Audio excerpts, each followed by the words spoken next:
Hello and welcome back to CheckpointXP On-Campus, your #1 resource for collegiate esports. I am your host, Norris Howard. I'm joined by the beautiful people out at the UNLV studios, Daniel Agbuya and Jacob Brothers. Say what's up, guys. How's it going? You guys are looking beautiful today.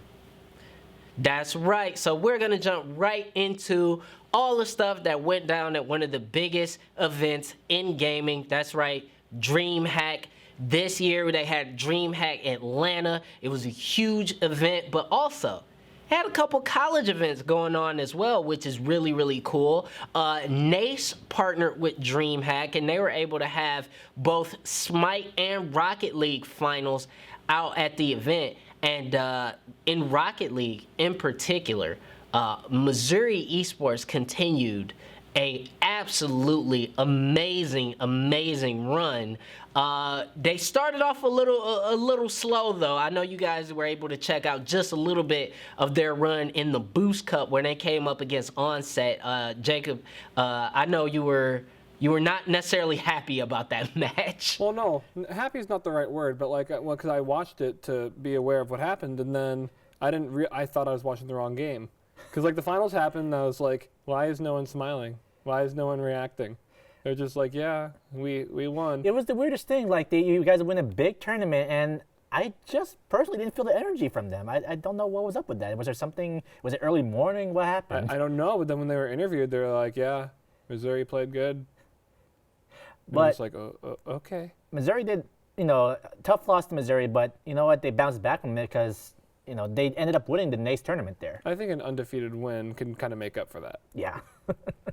Yeah, for sure. And, especially in a game like Rocket League where, the level of competition is so fierce and it's very easy for you to just mentally check out and end up losing a match. So to go in and dominate opponents and completely run away with the entire season, congratulations to Missouri. We're going to have more on that, that team in particular, where we're going to have Blinks, one of the players from the Rocket League team, joining us in just a little bit and talk to us about his experience at Dreamhack Atlanta. But I want to throw it back to you guys. Dreamhack is an event that's been around for a really long time. Like, Dreamhack has been around for as long as I can remember. And yet and still, people don't get hype around Dreamhack the way they get hype around many other events. Why do you guys think that is? Well, me personally, I'm aware of Dreamhack because, fighting game fan, it's usually one of the premier tournaments in like the Capcom Cup. I watch Counter-Strike's the same thing, yeah. Yeah, so I don't know what is it about Dreamhack, because I know Dreamhack proper in, is it Switzerland that's usually in, or? Sweden, sorry, my mistake. That's always the big one. So my opinion is like, look, this is one of the the spin-offs. This is Dreamhack Atlanta. It's just relatively new, so I think that's why it's still kind of starting off a little slow. I mean, it appears like they get decent traffic flow on Twitch. Yes. So I never even realized that it wasn't like as successful as the other tournaments, because when I watch it, I'm like, oh, this seems fine. But like, they really don't put a lot out there. Like, I didn't even know they were doing college tournaments until we talked to our friends of the show last week, and it's just like, oh, they're doing college stuff. This is the first I'm hearing of it, when really, if that's a new avenue that a lot of outlets aren't doing, you'd maybe want to push that to get more people to watch. Exactly. So what the issue is, we need more promotion, especially on the college side. We're at a really, we're on the precipice of something big here, and the more promotion we have, the better. And Dreamhack is a known name, so they should benefit from having promotion. Yeah, I think that's a really good point, Daniel, because I've yet to see what's going to be sort of the big tentpole event for college esports. Like, we know League of Legends is going to have Worlds. We know that, Overwatch League is going to have the grand final somewhere in the continuous United States. We don't know what's the big tentpole event for college esports, whatever esport it may be. And so I think it becomes really a really important move for Dreamhack to sort of position themselves is to say, hey, why not make it Dreamhack? Why not come do it here? So I think the partnership with NACE was a good start, but I also think that, go a little bigger. Maybe say Dreamhack, Montreal or something, or Dreamhack Austin is where every grand final for all these collegiate esports happens, and from there we could just have a blast and everybody will walk away champions of some esport. Yeah, they could benefit from adding more games to this roster. Well, we've talked about how a lot of college esports is very like localized. Yes. And so I think if DreamHack Montreal happened, DreamHack Atlanta happened, I think if we had more like kind of divisions where like there's these events where these teams in this region can go, and then there's like a grand final somewhere else. At DreamHack so it's like proper, defined. yeah. Yeah. I think that'd be cool if you did like a proper build up. I think that'd be a really good idea. Oh, that sounds like a great idea. We also want to show some love out to Georgia State University, who ended up winning out in the SMITE tournament. And just a couple quick FGC results that went down at DreamHack. We had Mars winning out in Smash U, Ninja Killer in MK11. Ninja Killer probably only won because Sonic Fox wasn't there. And we also have Anakin winning in Tekken 7, the great hope for North America in Tekken. Norris, who won the King of Fighters tournament there? No, go away. Go away. You're telling me no one was maining Carry in King of Fighters 14 at DreamHack? How could that be? I'm tired of you. I'm tired of you and your attitude, let's move Jacob. on, Norris. I don't want to Seriously. hear it continuing to slander the FGC. I'm not here for it. Thank you. But we're gonna move on because big moves went down Oh, man. in the Overwatch League. Big moves. And the Houston Outlaws have found a buyer. They now have a home. A team that had been looking for ownership for the better part of a year now has landed in the hands of Beasley Media Group. Now, full Beasley, that sounds disclosure, familiar. Beasley Media Group also owns Checkpoint XP as well as Checkpoint XP on campus. But this is still a move that allowed the Houston Outlaws really to have the latitude to continue to make moves and become more competitive in the OWL. And Jacob, I know you're very excited about this. I just want to run down how many pickups they've made so far this season, in case you didn't know. All right. Just this offseason, we have Hydration coming in from the Los Angeles Gladiators as a flex player. We have Mecco coming in from the New York Excelsior as a tank. Rappel coming in as a support from the runners-up Vancouver Titans. We have Harsha Bandy coming in as a head coach, formerly of the Vancouver Titans.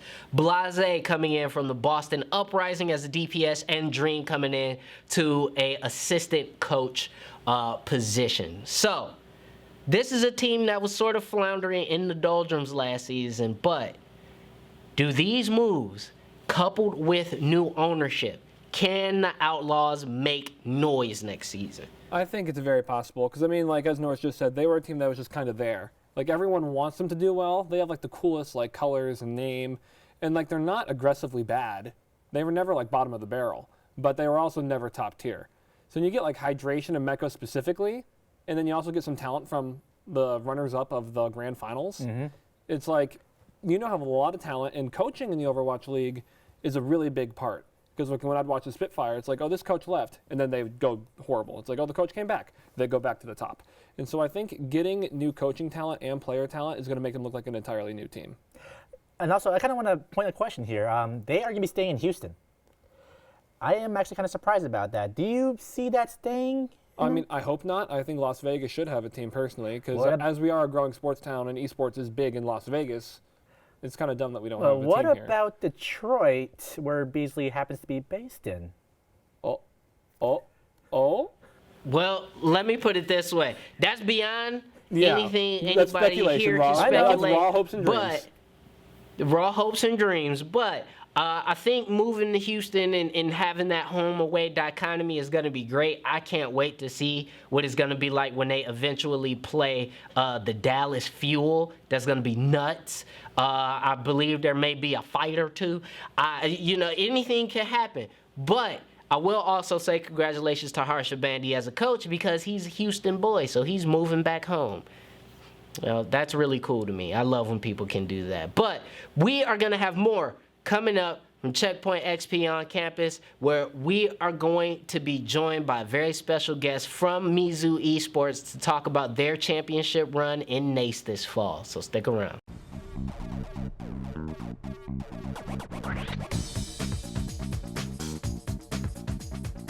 Welcome back to Checkpoint XP, your number one resource for collegiate esports. We have a very special guest joining us on the show today, Noah Blinks DeAces. He's coming out of Mizzou Esports, one of the best in Rocket League. So, Blinks, thank you so much for joining us today. Yeah, no problem. How's it going, guys? It's going good. It's going good. So, first of all, I have to ask, you guys were able to go out to Dreamhack Atlanta. What was your experience like out there? It was great out there, man. I love the city. It was really cool. Yeah, and the thing is Dreamhack is such a huge event, and it's a legacy event that's gone on for many, many years, and so it was really cool to be able to see you guys and other collegiate teams go out there and represent. So how did you and your teammates feel about it? What did you guys talk about in the run-up to Dreamhack Atlanta? We were super excited to go out there after, playing the whole season, and we actually had an undefeated season. We figured that, we were going to get to go out, and once we actually did, playing at Dreamhack was really cool, man. Going out to meet other collegiate teams, these are people we've been playing online for a long time, and be able to actually see them in person, shake their hand, and be casted while doing it and winning it all. It was super cool, man. Yeah, and so speaking of that undefeated season, you guys didn't drop a game in the NACE fall season leading up to your eventual championship. What was the process like as you guys saw that streak continue to grow? Was there a feeling around, mid-season where it's like, hey, wait a minute, we can finish this off without dropping a game? Well, we really didn't think like that. It was more so we tried to go into each game as a new game. That way, we've had problems in the past with complacency, where we'll treat a team that we've beaten in the past like we're gonna win again, and we go in kind of complacent, like I said, and sometimes they'll reverse sweep us or do something like that, and you can't have that happen at an event like that. So we treat each series like it's a new series, a new team. We go our hardest every time. Yeah, and definitely that's something that a lot of, top tier teams must always be wary of is complacency. But I want to shift gears a little bit because you guys participated in the Boost Cup as well at Dreamhack Atlanta. Now that didn't necessarily finish the way you guys wanted, but what was that experience like playing against, very different competition from what you've been going up against in the NACE collegiate run-up? Yeah. So a whole different set of competitors for sure. It was definitely more competitive than the NACE championship, just because those are the best of the best, man. Astro, Bluesy, and Com, the team that we faced in the finals on main stage, those guys they play this game for real, man. And if you don't come with your A game, which we didn't this time, they're gonna win it every time. Yeah, and even though you guys were not able to pull that out, just to see how competitive you guys were, even against that sort of open style tournament, was really, really heartening. But I want to shift gears a little bit and talk about college esports as a whole. Now, this thing is continuing to grow. We're seeing more and more schools continue to invest in esports. What is it like to be one of the first programs in the country, one of the top programs in the country in Rocket League? What's it like, telling your peers and your family that, hey, I go to school and I play video games? It's kind of a different conversation with everybody, to be honest, depending on, their knowledge of gaming. Definitely younger kids talking about it with them is really cool. You get to explain that the stuff that these kids are doing every day once they get home from school, you're doing that like for college, man. So they're super psyched about it. But then when you have that conversation with parents and older adults who don't quite understand esports yet in general, of course, but when you have that conversation with them, it's more of, walking them through the process of how the competition works and explaining that you guys are playing video games as almost as a college sport. Don't think esports is really a sport, but it's kind of the same process as far as the competition goes. So two different conversations with two different age groups, I guess, but it's really cool. It's fun to compete at the college level. Sure, for sure. And so, do you see, this as a pathway necessarily to, for a lot of kids to become pro, or do you see it as more so maybe just go and get scholarship money and finish out your college career, and then maybe think about that later? It's definitely more for scholarship money and think about it later because if you really are trying to go pro, it's so hard to find the time in college, man. Unless your credit hours are really low. The thing is that if you're going to be in the esports program for most schools anyway, they require you to be a full-time student. So 12 credit hours or more, and that really just with the schoolwork and on top of that going to classes as well, it's really hard to find the time needed if you're going to put the work in and actually become a pro. So definitely more for the scholarship money here.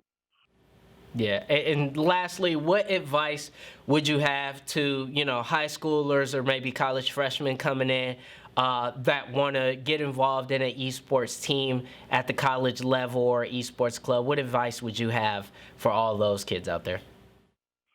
Um, Man, as long as you have the time, be sure you're putting the work in. It all comes down to the complacency thing I talked about earlier. We're super lucky to be in the spot we're in, and there's always going to be some high school kid who just had a bunch of time on his hands and grinded a game, and he grinded it possibly harder than you. So once you get to this college level, I would just be sure that you keep putting the work in.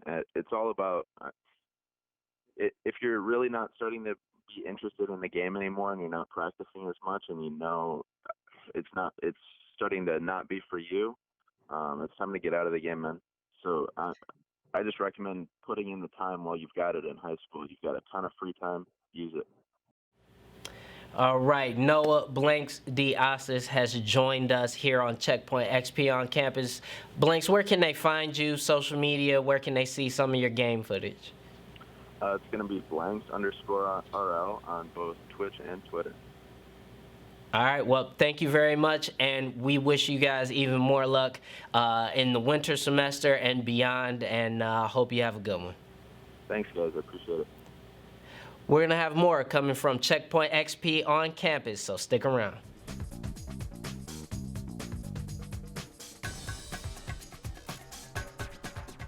Welcome back to Checkpoint XP on campus, your #1 resource for collegiate esports. And listen, guys, if you want to be a part of this massive movement called college esports, if you want to share the stories of your campus, if you just want to be cool, then slide over to checkpointxp.com, hit that on campus tab, and we're going to have an area where you can fill out and let us know what's going on your campus. Do you have a friend of yours that is a absolutely lights out League of Legends player? Do you have a buddy who's completely washing everyone in Rocket League? Let us know about it. Send us your clips. Send us your stories, send us your tweets, and we will rebroadcast them here on Checkpoint XP on campus. But we're going to slide over and talk to Kevin Ponn. Daniel definitely talked to him and have a really great conversation. He's coming out of UC Berkley to talk about their esports scene. Take it away. And thank you very much, Norris. And today we have Kevin Ponn here on the show. Kevin, thank you so much for joining us today.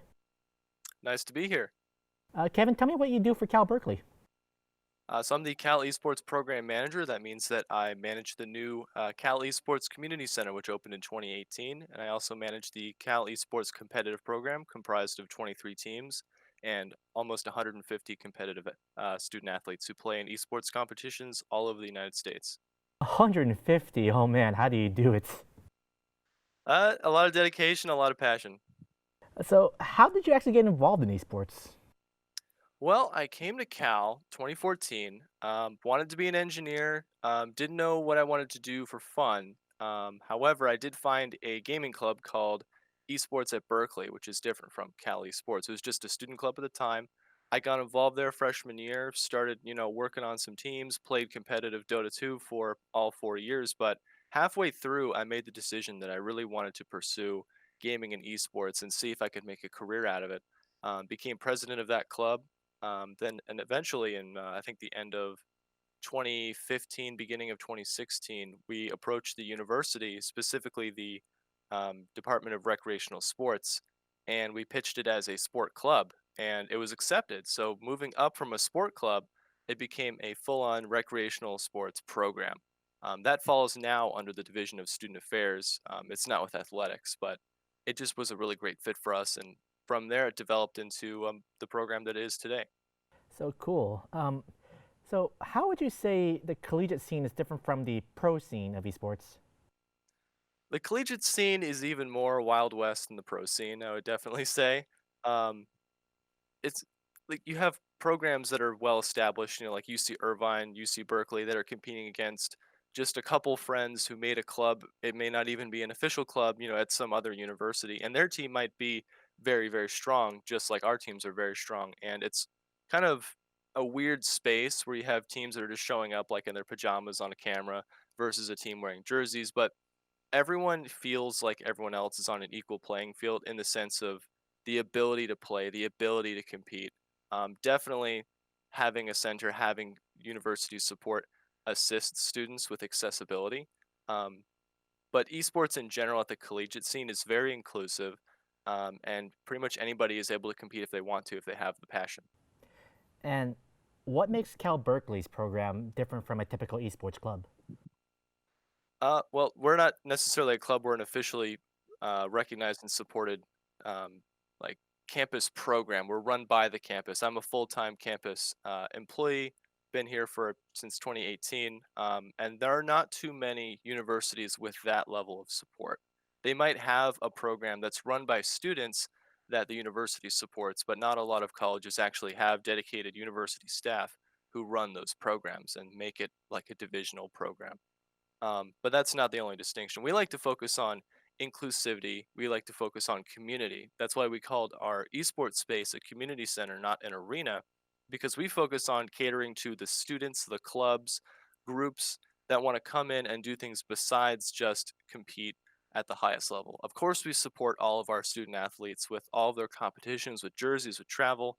But the majority of what goes on at the community center are events hosted by student clubs that are just bringing people together to play games and build social connections. We also offer many different services through special events like our Xfinity Halloween LAN that brings professionals and industry experts to the campus and connects them with students looking for a career path. That sounds really cool. I want to loop back to something you said there. So how important is it to provide that support for your esports athletes, including like not just physical support, but mental support? I think it definitely helps students and their families feel like that career path is viable. It used to be, when I started the Cali Sports program together with the university, there were no models. There was nobody to look to. I think Irvine was in their very first year, and we talked to them. But to that extent, there was no path. We had to blaze it from the very beginning.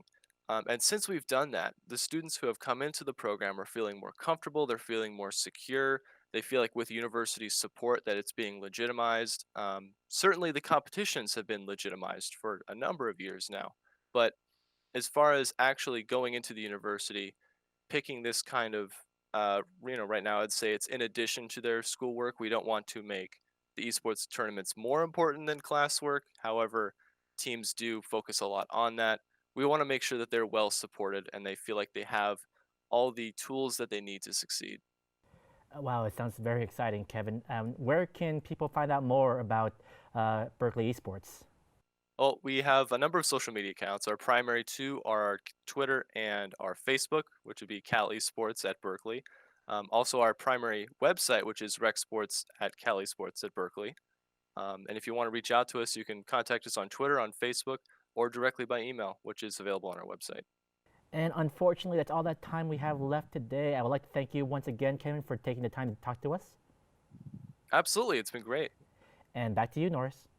We want to thank Kevin and Daniel for their conversation. We are going to have a lot more coming up on CheckpointXP on campus. Stick around. I want to see more of that, but a fancy flick over the top, and the one-timer blinks. Oh my God. You are a rude dude with attitude at this point, and Mizzou is looking stellar. 3-0, 3-4-3. Oh my God.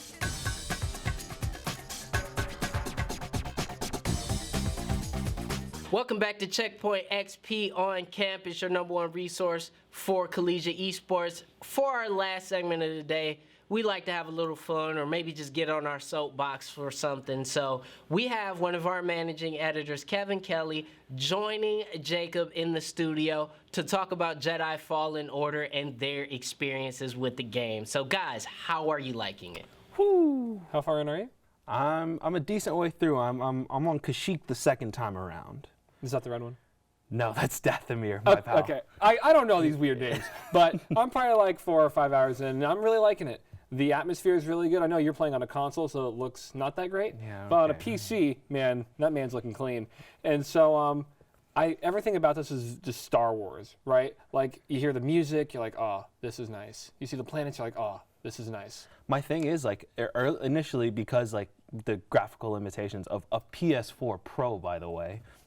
Yeah, it's pretty like, weak. it turned me off, like, initially to the game, and, like, I was just like, God, I'm not feeling it so far. But playing it on a bigger TV and getting, like, really good feel for the combat and whatnot, it's gotten me, like, you know, I've gotten, you know, a better feel for it, and I'm really getting deep into the story now, and I think Cal's a pretty compelling character. Well, I think the game opens so strong. It's like very much an Uncharted opening, which is really cool. We're like, oh, let me hang from this bullet train as there's cliff face just rushing by my head. Yeah, it's like, bro. The action starts cool is this? right away, and it doesn't really let up until, you know, there's some aspects of it that feel more like, you know, this. Sometimes I forget I'm playing a Star Wars game. We're tomb raiding They and really whatnot. want you to explore. Sometimes a little too much. The exploration is cool, and like the parkour is cool, but sometimes they're like, hey, we want you to look around this planet. Can we talk about one thing though? Cal Kestis is a scrub. Just the biggest scrub Jedi ever. Because every time I'm trying to take out a simple scout trooper, I have the utmost difficulty. This game is hard. I don't understand. Good. Yes, Kevin. Use your fear. Only your fear will allow you to switch the difficulty to story mode. Then your journey towards the dark side will be complete. How can you call us out like that? But I'm a real gamer. That's so evil. No, you have forgotten that gaming is about fun. No. How are you so dark? I'll never lower the difficulty. We'll never listen to you. We have friendship. So, very well then. If you will not turn, then perhaps he will. He? Kevin.